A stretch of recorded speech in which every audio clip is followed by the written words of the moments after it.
Hola. Que el Señor bendiga a la iglesia. Bienvenidos a todos los hermanos presentes, comenzando un nuevo año en la gracia y la misericordia del Señor. Amén. ¿Calor? Ajá. El verano es así, ¿eh? Duro calor, pero Dios ha sido muy bueno con refrescar un poquito esta mañana. Quiero que podamos en esta mañana poder tener bien en claro que comenzar un año nuevo no significa cambiar para nada. ¿Queda claro eso? Es un engaño diciendo, comenzamos un año nuevo, vamos a cambiar. No se engañe. Eso no es verdad. El único que cambia la vida es Jesucristo. Y si no tiene a Cristo, no va a vivir ningún cambio. Va a experimentar las mismas miserias y derrotas de todos los días. Jesucristo es el único que puede cambiar tu manera de vivir, cambiar todo tu ser. Porque muchos esperan la finalización de un año para comenzar un año nuevo y decir ahora, como ese famoso eslogan, año nuevo. Nos duele más la panza, la cabeza, dormimos mal, no tiene sentido. Y todos los proyectos que uno dice, este año comienzo a hacer la dieta, este año comienzo a estudiar, este año voy a ponerme las pilas con esto, con aquello otro.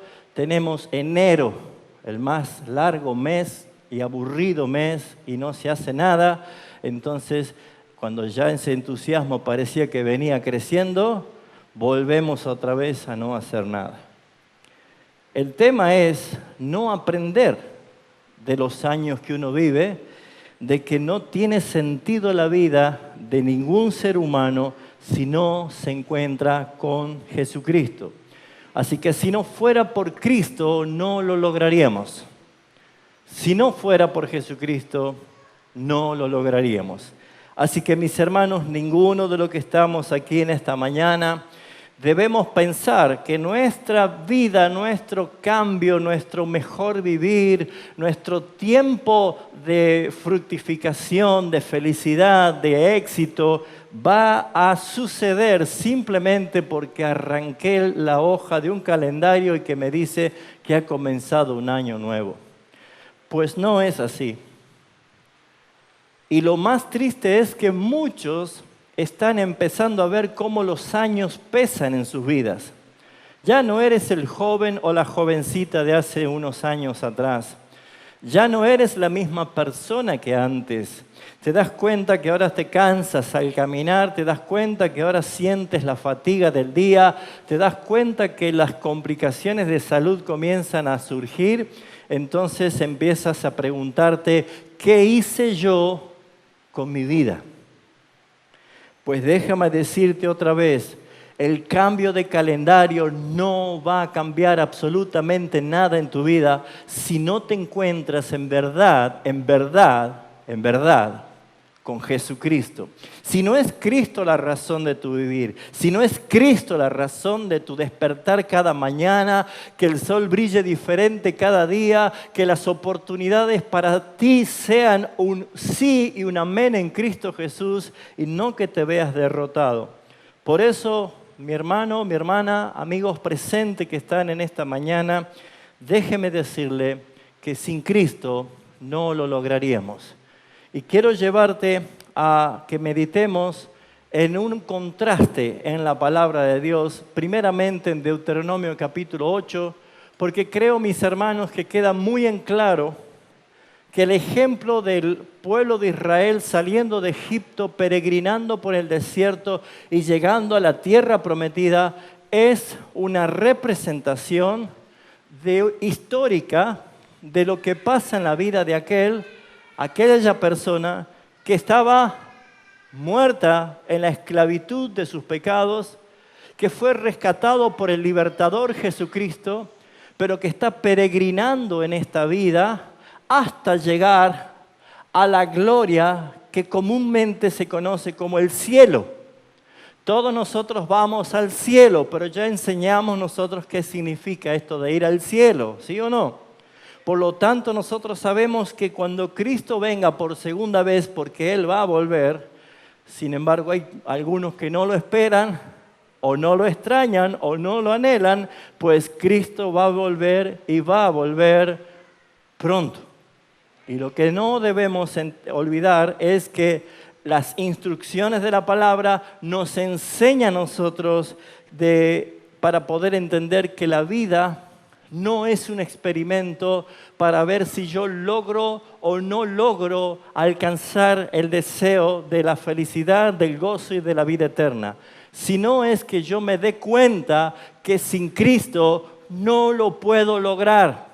Y déjeme decirle que estar en Cristo no significa congregar. Estar en Cristo no significa ser fiel en las asistencias de todos los domingos a una iglesia o de participar activamente en todos los servicios de la iglesia. Estar en Cristo significa haber muerto, resucitado en Él y vivir una nueva vida en Cristo. Es un cambio que tú y yo no lo hacemos, lo hace solamente Jesucristo a través del Espíritu Santo de Dios. Deuteronomio, capítulo 8, dice, la buena tierra que han de poseer. Y yo creo que todos nosotros anhelamos justamente esa nueva tierra con Cristo en su gloria. Pero esta ilustración histórica del pueblo de Israel nos va a conducir como un ejemplo para cómo debemos vivir nuestra vida como cristianos. Y comienza diciendo el versículo 1, cuidaréis. Ya es una palabra que nos llama la atención, que tengamos cuidado. Cuidaréis de poner por obra todo mandamiento que yo os ordeno hoy, dice el Señor. ¿Para qué? Para que vivas. ¿Y qué más? Y seas multiplicado. Para que vivas y seas multiplicado. ¿Y qué más? Y que entres y poseas la tierra que Jehová prometió con juramento a vuestros padres. Pregunta, ¿me conviene obedecer? ¿Me conviene guardar su palabra? Porque ahí están las promesas. Por lo tanto, déjeme decirle que debe prestar atención hoy al sermón. Porque no es venir a cumplir con el primer culto del domingo como si fuera que le hicimos un favor a Dios, sino que en verdad Dios quiere hablarte. Perdonen si empiezo a destilar agua, pero hace calor aquí arriba. Versículo 2. Cuando llegues a esa tierra, te acordarás. Eso es mirar para atrás. Cuando ya llegamos, miramos para atrás y recordamos. Te acordarás de todo el camino por donde te ha traído Jehová tu Dios estos 40 años en el desierto. 40 es número simbólico en la cual para nosotros nos habla de un tiempo de gran prueba. Nuestro peregrinar desde la vieja vida hasta la gloria es un tiempo de 40 años simbólicos, ¿se entiende? En la cual estamos peregrinando en pruebas. Y dice la palabra de Dios, para afligirte, para probarte y para saber qué había en tu corazón, si habías de guardar o no sus mandamientos. ¿Qué está diciendo acá? Dios quiere sacarte de la burbuja de tu confort, como dije hace unos sermones atrás. La salvación no significa sentarte en un cómodo sillón que te lleven sentadito al cielo, sino que tiene costo, que hay sacrificios por hacer, que hay vida que comprometerse. Y aquellos que buscan una religión para estar bien, déjeme decirle que ninguna religión te pone bien, solamente estar en Cristo, porque a pesar de las pruebas y las tribulaciones, en Cristo hay gozo.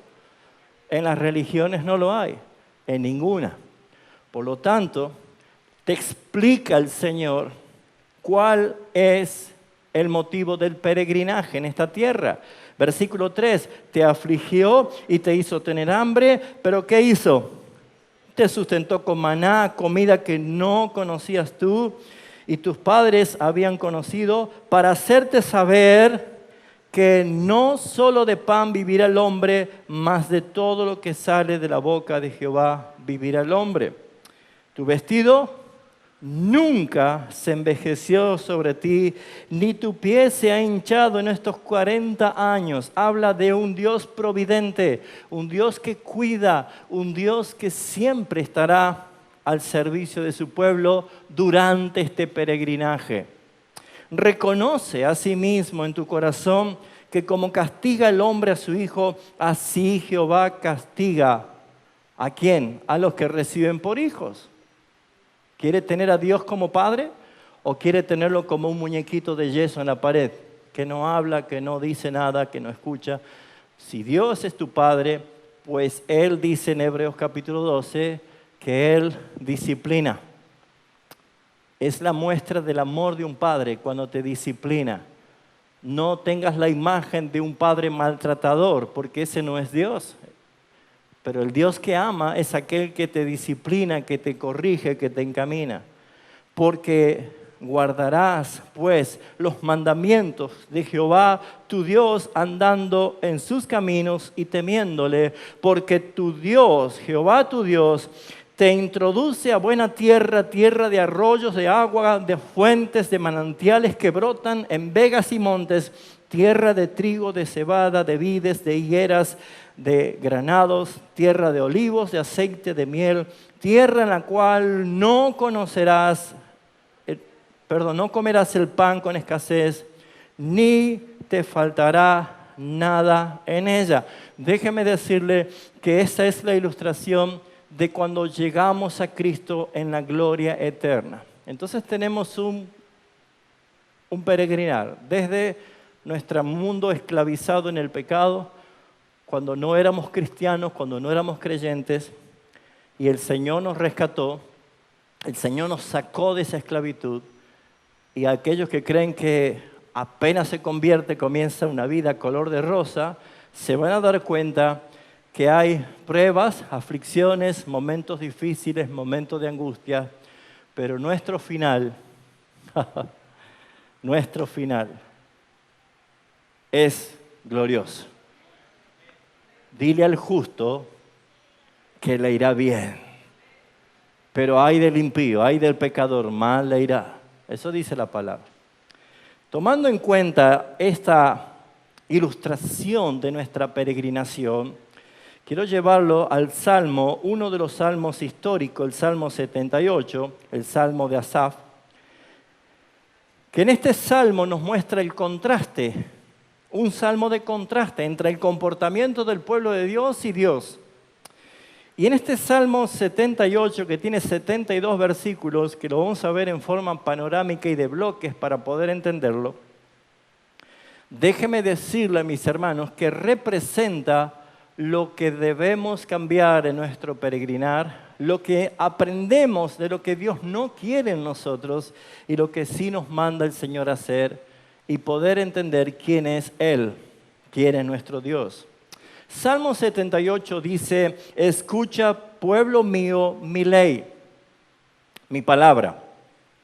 Inclina vuestro oído a las palabras de mi boca, abriré mi boca en proverbios, o sea, en imágenes ilustrativas, representativas de un hecho histórico que relata toda la historia del pueblo de Israel desde la esclavitud hasta llegar a la tierra prometida. Dice, hablaré cosas escondidas desde tiempos antiguos. Desde el versículo 1 hasta el versículo 11 vamos a encontrar puntualmente la advertencia de no cometer los mismos errores de siempre. Para aquellos que creen que cambiar un año es comenzar de nuevo a volver a cometer los mismos errores, hermanos. Porque uno comete los mismos errores. Es más, somos inclinados a cometer siempre los mismos errores. Por eso necesitamos la ayuda de nuestro Dios. Pero lo que vemos en esos primeros 11 versículos es justamente la advertencia de no cometer los mismos errores que el pueblo de Israel, pero a la vez de cómo aprender a hacer las cosas buenas que Dios nos demanda. Porque dice el versículo 3, las cuales hemos oído y entendido, que bueno es resaltar, oír y entender, porque muchos oyen y no entienden. y que nuestros padres nos las contaron. Levante la mano todos los padres.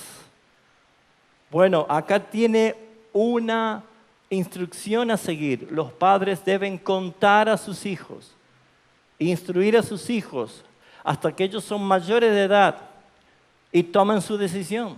Pero mientras tanto, instruir a sus hijos. Y dice el versículo 4, no las encubrieron a sus hijos, contando de generación venidera a la generación venidera las alabanzas de Jehová y su potencia y las maravillas que hizo. Él estableció testimonio en Jacob y puso ley en Israel, la cual mandó a nuestros padres, ¿qué cosa? Que la notificaran a sus hijos.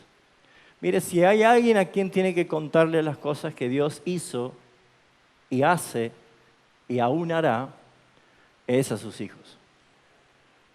Es lo que tenía que hacer el pueblo de Israel. Versículo 6. Para que lo sepa la generación venidera y los hijos que nacerán y los que se levantarán lo cuenten a sus hijos. O sea, la palabra de Dios es el testimonio perpetuo. Si usted es primera generación de cristiano, sírvase a poner votos delante de Dios de comprometerse hasta la cuarta generación. Que sus hijos, sus nietos y sus bisnietos sepan de tu fe. Tiene que ser así. Si usted es hijo de padres creyentes, pues tiene 2 generaciones más, sus hijos y sus nietos. ¿Se da cuenta? Pero debe contar. Esta era la instrucción para el pueblo.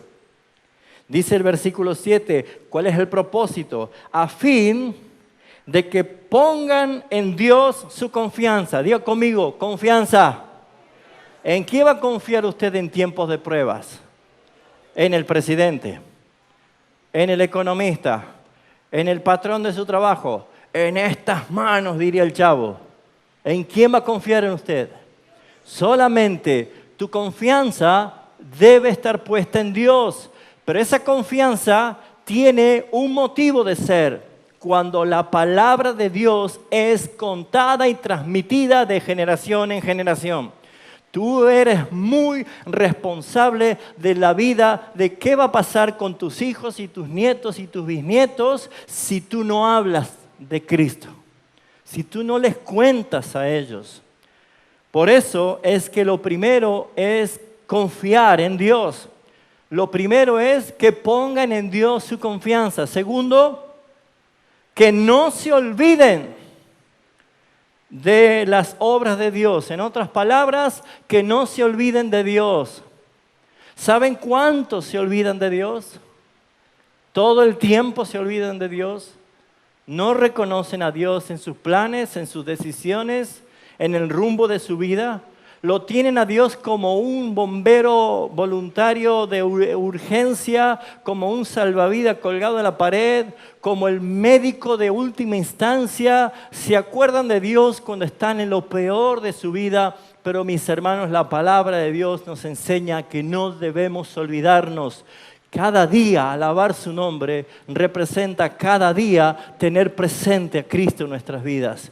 No es cuando yo quiera, es cuando Él lo demanda. Y según Jesús, nuestro Salvador, dijo que nuestro Padre busca a los que le adoran en espíritu y en verdad. Por eso es que el motivo de esto es confianza a Dios, que sus hijos no se olviden de Dios. Y lo tercero es que guarden su palabra. Guarde, atesore su palabra. Uno de los videos que veía de los desafíos que hacía Kirk Cameron y Ray Comfort a los jóvenes era que le diga los 10 mandamientos de memoria. No sé si alguno lo vio, seguramente lo vio, pero no podían repetir ni 1, 2 o 3 a lo sumo. Pero le decían que diga 10 marcas de cervezas. Y no nombraban 10, nombraban 15, 20. ¿Qué es lo que guardas en tu corazón? El equipo campeón de fútbol del año 1975 ¿Qué guardas en tu corazón? ¿Los nombres más famosos de las series de películas o los cantantes pop? ¿Qué guardas en tu corazón? ¿Qué es lo que anidas en tu corazón? Pues déjame decirte que si no guardas, si no atesoras la palabra de Dios en tu corazón, pues tú serás como unos de lo que dice el versículo 8. No sean como sus padres, dice el Señor. Generación contumaz, quiere decir cabeza dura, rebelde, generación que no dispuso su corazón, ni fue fiel para con Dios en su espíritu. Los de Efraín, esos arqueros armados, volvieron la espalda el día de la batalla. O sea, el día que tenían que estar en guerra, no fueron a la batalla y no guardaron el pacto con Dios, ni quisieron andar en su ley, sino que se olvidaron de las obras, de sus obras y de sus maravillas que había mostrado. No es el calendario, ¿se dio cuenta? Necesitamos de Cristo. Somos iguales. Así somos. Nuestra naturaleza es así. ¿Cuántas personas se verán reflejadas en esta historia? Sin embargo, el contraste de este salmo nos lleva a ver como un ping-pong la actitud de un pueblo y la obra de Dios a favor de su pueblo. Dice el versículo 12, delante de sus padres hizo maravillas. Ahí responde recordando lo que Dios hizo. Y ahora te invito que mientras escuchas, recuerdes lo que Dios ha hecho en tu vida. En tierra de Egipto y en los campos de Zoar. Dividió el mar, los hizo pasar en seco, detuvo las aguas como de un montón. Les guió de día con nube y de toda la noche en resplandor de fuego.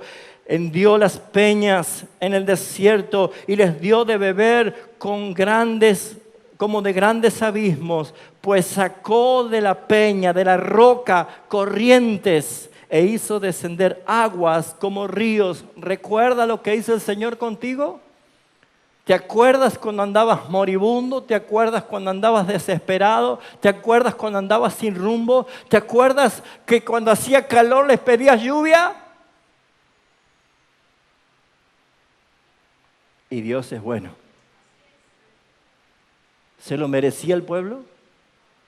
No. ¿Y por qué Dios hacía esto? ¿Por qué Dios hacía esto? Porque Dios es fiel. Hemos cantado tu fidelidad. Es grande. Versículo 17.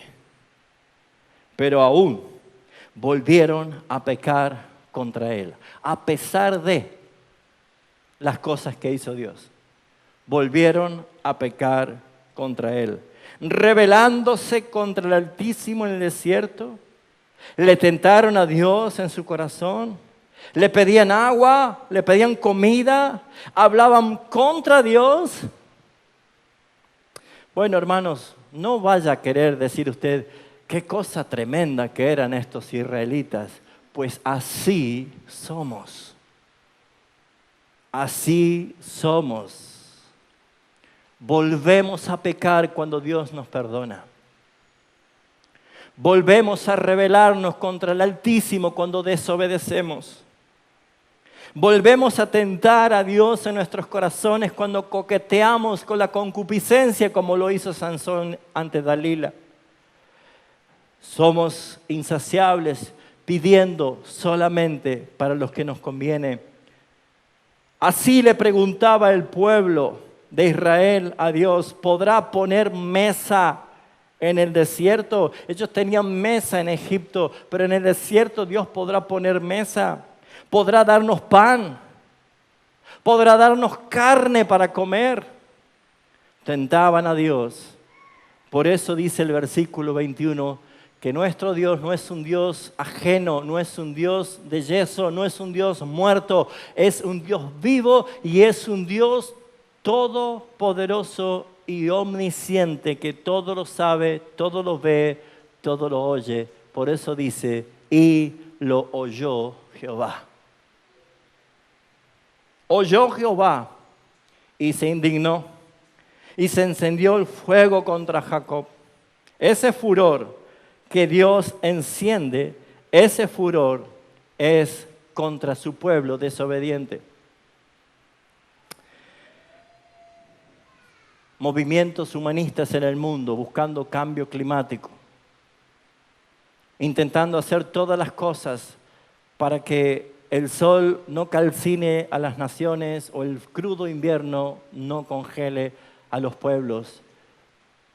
Y si probamos orar y humillarnos, porque saben, mis hermanos, la razón por las cosas que está así, la razón por las cosas que en el mundo está así, no es por causa del impío, sino es por causa de mi pueblo, dice Dios, que no se humilla y que no ora y no busca mi rostro. Y mi pueblo no son los impíos, mi pueblo son los que invocan mi nombre.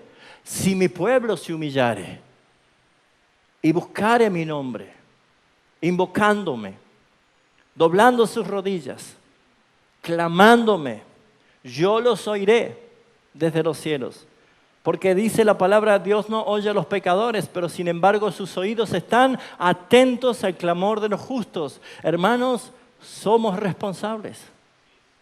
Somos responsables de la tardanza del advenimiento por segunda vez de Cristo, porque hasta que no prediquemos el evangelio de Cristo a toda criatura, Cristo no va a venir.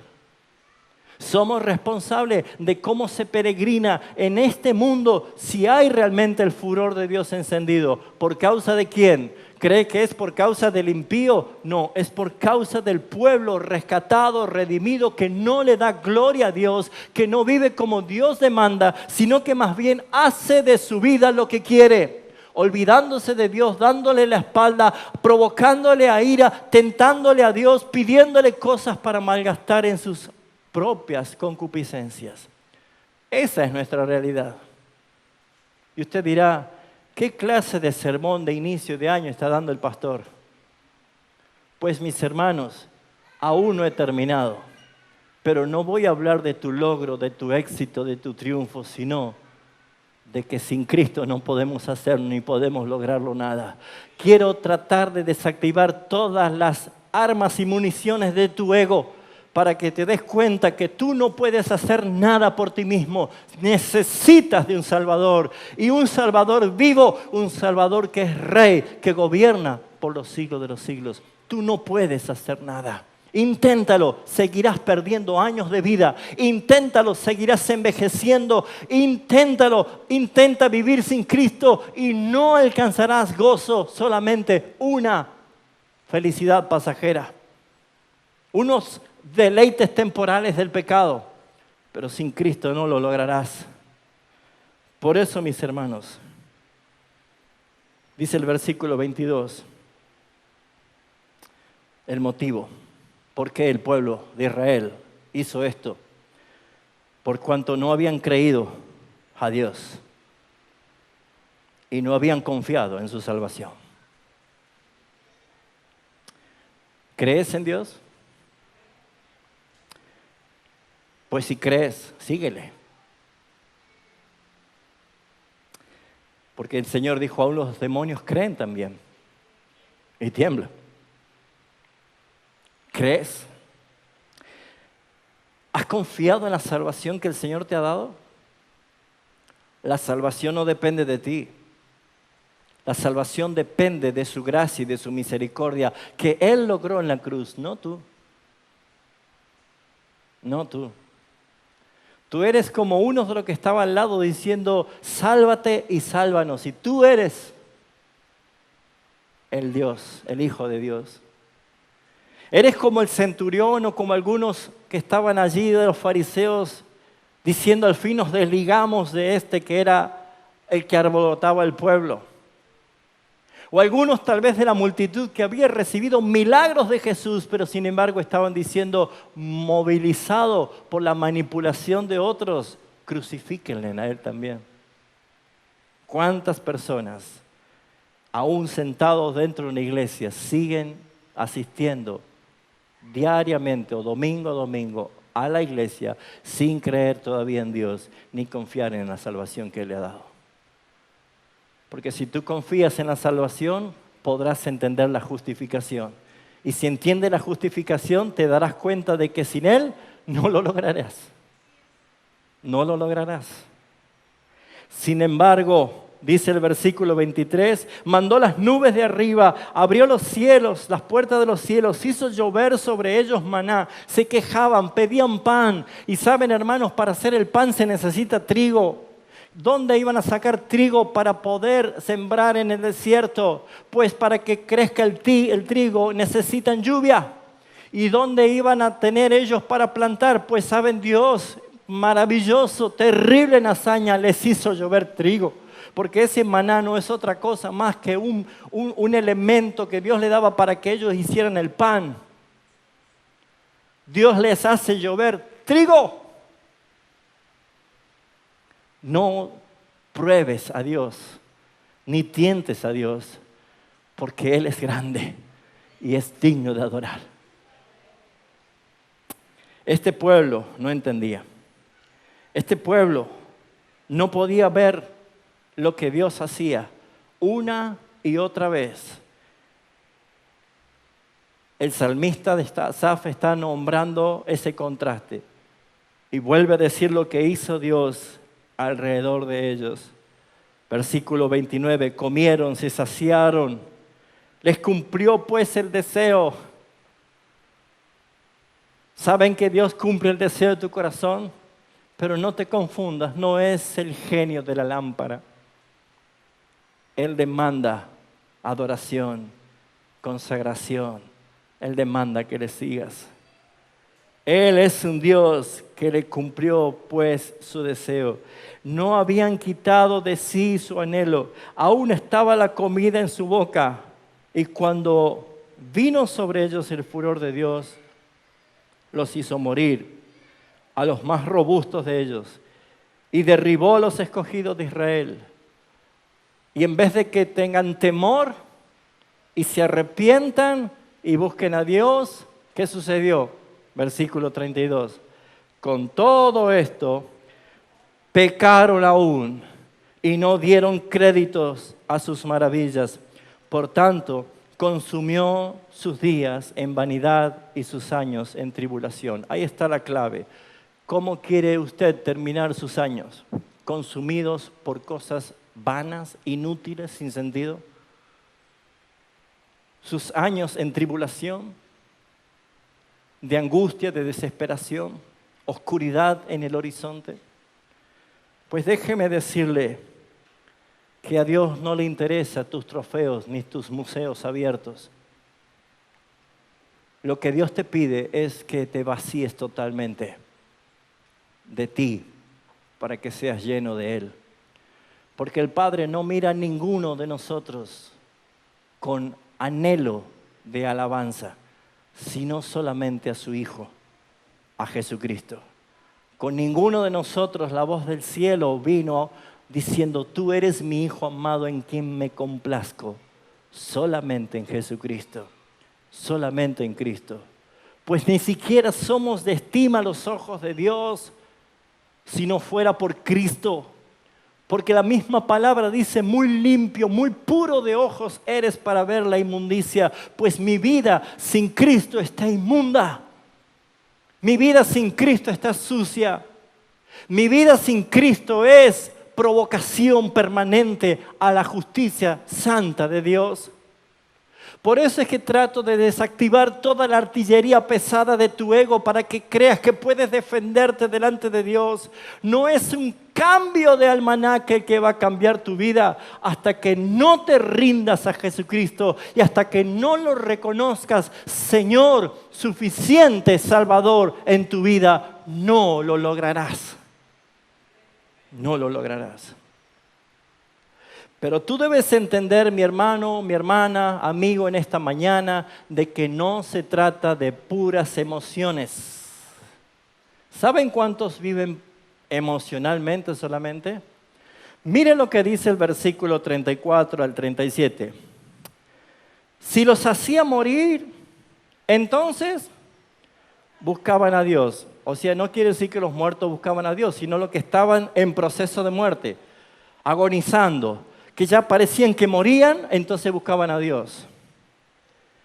Entonces se volvían solícitos en busca suya y se acordaban de que Dios era su refugio y el Dios Altísimo su Redentor.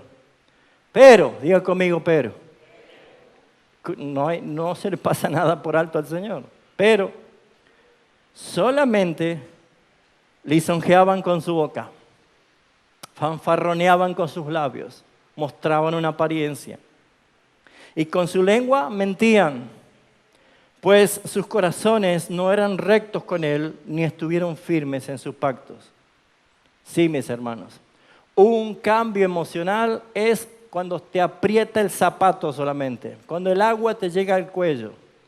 ¿Saben cuántos hermanos en la iglesia han experimentado el dolor de algún familiar o algún pariente cercano que tuvieron accidente, que tuvieron enfermedades terminales, parecían que ya era fatal y la muerte segura, y saben, todos orando y la familia consagrada?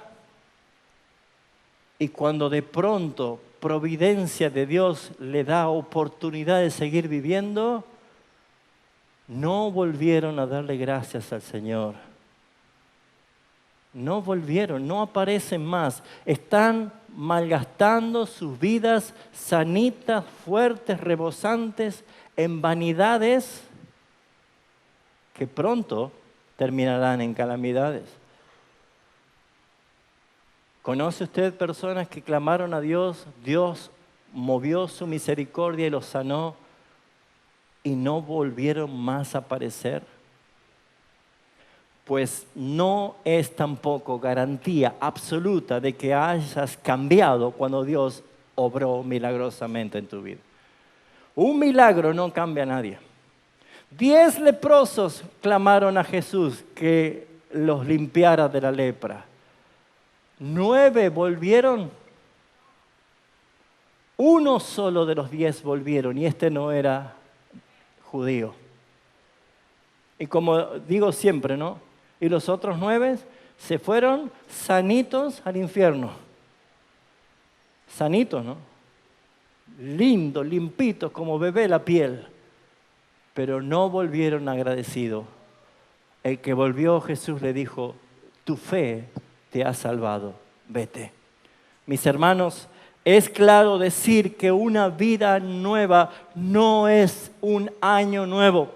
No es un calendario nuevo. Este contraste que te estoy mostrando es para que veas que hay un ejemplo histórico de que si el Señor te salvó y estás en pleno peregrinar en este desierto de este mundo para llegar a su gloria, no te confundas, no lo lograrás sin Cristo. Debes entender, hermano y hermana, que Él es gran, misericordioso por sobre todas las cosas, pero lo hace por amor de su nombre. Él salvó a un pueblo de esclavitud.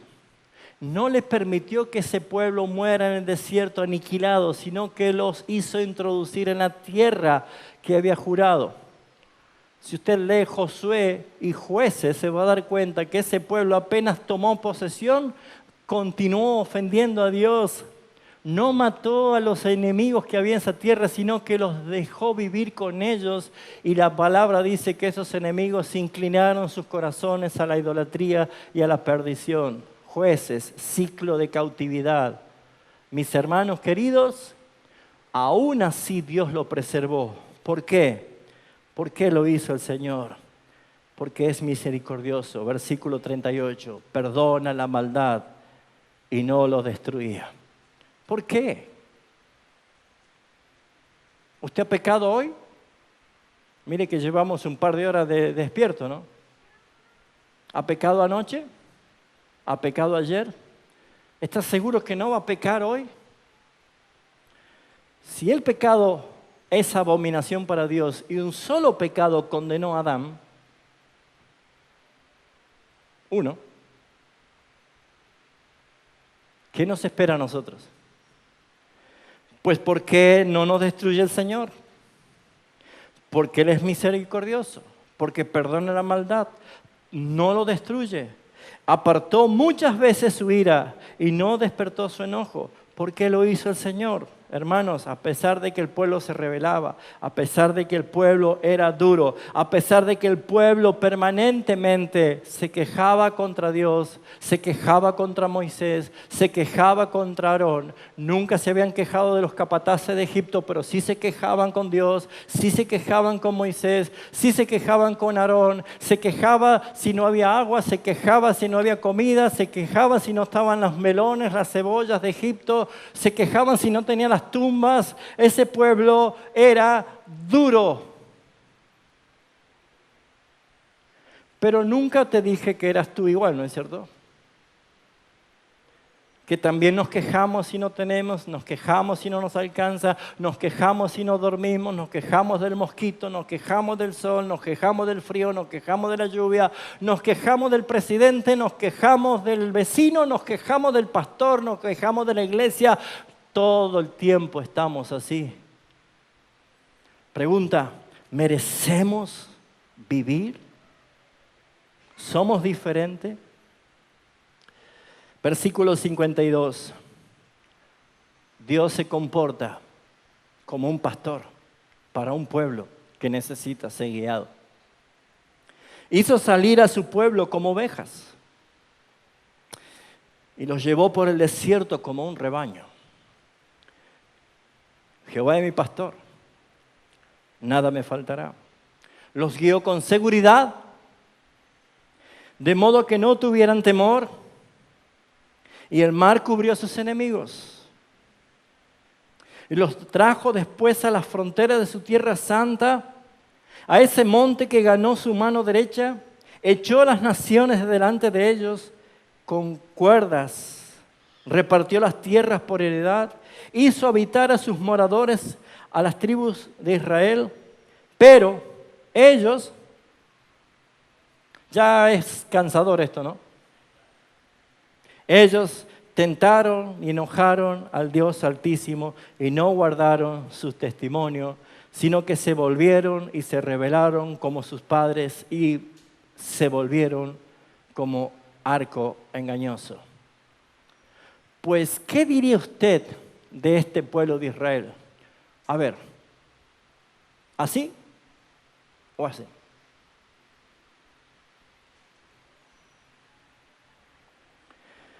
Pues puede entender que esos somos nosotros, aún iguales.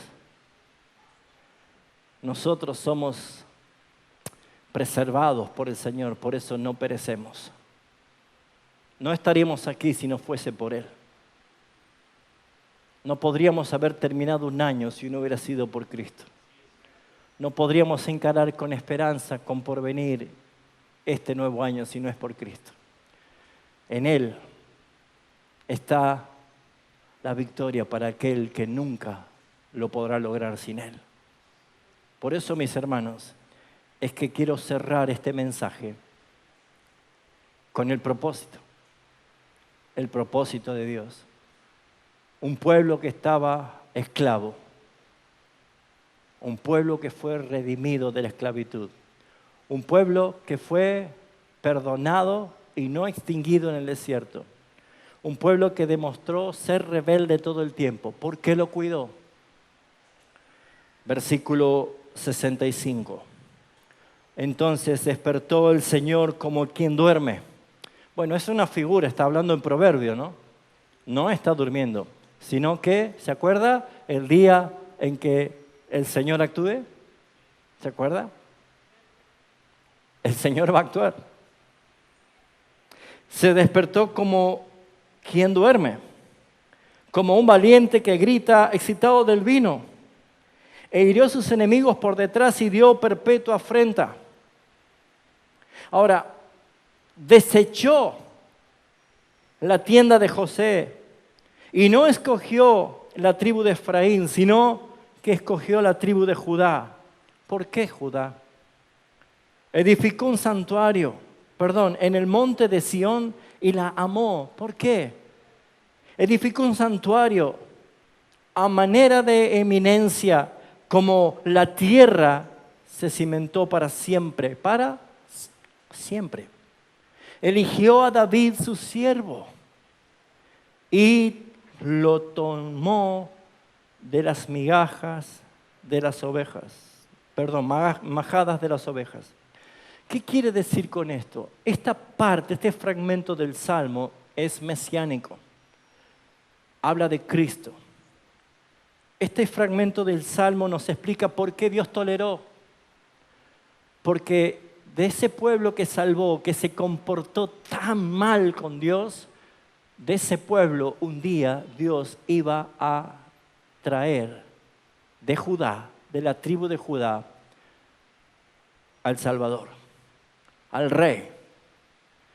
El rey que iba a ser muerto y crucificado por ese pueblo, pero que esta vez iba a ampliar la victoria no solo para la casa de José, ni la tribu de Efraín, sino que ahora era un santuario eterno, un santuario para siempre.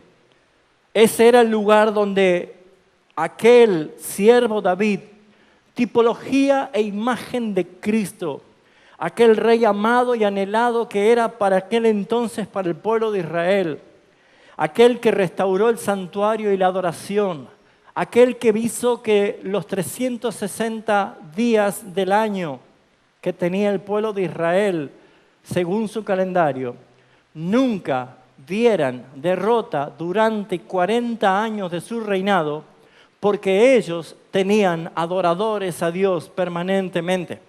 Ellos adoraban, los sacerdotes y los levitas adoraban a Dios. Trajo el arca que estaba afuera, que estaba perdida, y adoraron al Señor. Y Dios le dio paz, Dios le dio victoria. Dios les había dado un rey conforme a su corazón. Por eso dice el versículo 71 que detrás de las paridas las trajo para que apacentase a Jacob su pueblo, a Israel su heredad, y los apacentó conforme a la integridad de su corazón. Pues hermanos, todos sabemos, entendemos que la historia de David, llamado un hombre conforme al corazón de Dios, es aquel que también pecó. Cayó en adulterio con Betsabé, preparó el homicidio para su esposo, mintió, cometió muchos errores, pues todo apunta a la gran pregunta, es entonces, ¿quién es el rey que es perfecto? ¿Quién es el rey que va a reinar para siempre? ¿Quién es el rey que va a ser cabeza del monte de Sión? ¿Quién es el rey que va a reinar sobre la heredad de Israel, que somos nosotros los gentiles salvados por gracia? ¿Quién es ese rey que pastoreó a su pueblo? Es Jesucristo. En otras palabras, ¿entiendes por qué Deuteronomio 8 dice, cuando llegues te acordarás de todos los que has vivido y siempre vas a reconocer que Dios estuvo acudiendo a tu servicio, dándote de comer, dándote sustento, dándote abrigo, nunca dejándote solo, librándote de los enemigos, sacando a los cazadores las trampas que estaban delante de tus caminos, sacando agua en pleno desierto, dándote de comer, protegiéndote de día y protegiéndote de noche. Todo eso que tú ves que pasó el pueblo de Israel es por gracia y misericordia y obra de Jesucristo. Él es el que nos ha garantizado a nosotros que el que vino a buscar al que se había perdido y pagó por ellos en la cruz del Calvario, un día volvió a su trono y está allí intercediendo por los que Él compró con su sangre. Pero un día volverá a buscar a su propio pueblo. Un día Él vendrá a buscar a su iglesia. Un día nos regocijaremos con Él dándole gloria, alabanza a que es digno por los siglos de los siglos. Por eso, hermanos, sin Cristo no lo lograrás. No te engañes. ¿Cuántos almanaques vas arrancando años por años pensando, este año sí voy a cambiar? ¿qué vas a cambiar? De apariencia, te haces más viejo, nada más. ¿Qué es lo que vas a cambiar? No vas a cambiar absolutamente nada sin Cristo. Seguirás siendo el mismo pecador, la misma pecadora, seguirás siendo aquel mismo que se olvida de Dios, serás el mismo que no comprometes tu vida al servicio del Señor. Pero si tú reconoces que hay un rey, si tú reconoces que era inesperado, así como fue tomado de entre las majadas de las ovejas. ¿Dónde estaba el rey David? Allí cuidando las ovejas, ni se lo veía a él. Bueno, allí el Señor puso sus ojos y lo sacó y él era el rey. ¿Dónde estaba el rey esperado para el mundo? Nadie lo esperaba. Nadie sabía quién podía ser. Pero allí está, Jesucristo. Es el rey. Y aunque nadie le conocía, el Señor lo exaltó, el Padre lo exaltó hasta lo sumo y le dio un nombre que es por sobre todo nombre. Hermanos queridos, la intención de este sermón, por ser el primer día del año, es hacerte acordar lo que tú sabes, que separado de Cristo, nada podrás hacer. No es la primera vez que me dice, usted pastor solamente habla cosas negativas. Ya me lo dijeron, esta semana otra vez, publiqué un pequeño corto, ¿no? De que las cosas no van a seguir bien. Pues hermanos, ¿qué quiere que lo engañe? Si lee la palabra le va a decir que todo está peor. Cada vez va a estar peor. Cada vez va a ir peor. Y lo vuelvo a repetir, va a estar peor. Pero, hay un Dios vivo. Hay un Dios misericordioso, hay un Dios que se deleita con su pueblo, hay un Dios que se recrea en las alabanzas de su pueblo, hay un Dios que se deleita en responder las oraciones de su pueblo, hay un Dios que no deja de abrir su mano en providencia sobre su pueblo. Ese pueblo eres tú, ese pueblo es la iglesia que Él compró con su sangre. Por eso, mis hermanos, aunque todo esté poniéndose tan malo, pues hermanos, para nosotros se está poniendo cada vez más bueno. Porque si crees, si tienes esperanza en el Señor, sabrás que el Señor es fiel y es misericordioso. Amén. Así que no sé qué es lo que te entusiasma un año nuevo. Pero si escuchaste la palabra, Él sigue siendo fiel. Y Él sigue esperando que tú no solo lo busques como tu Salvador, sino que Él sea el Señor de tu vida. El que gobierne, el que te guíe. Amén.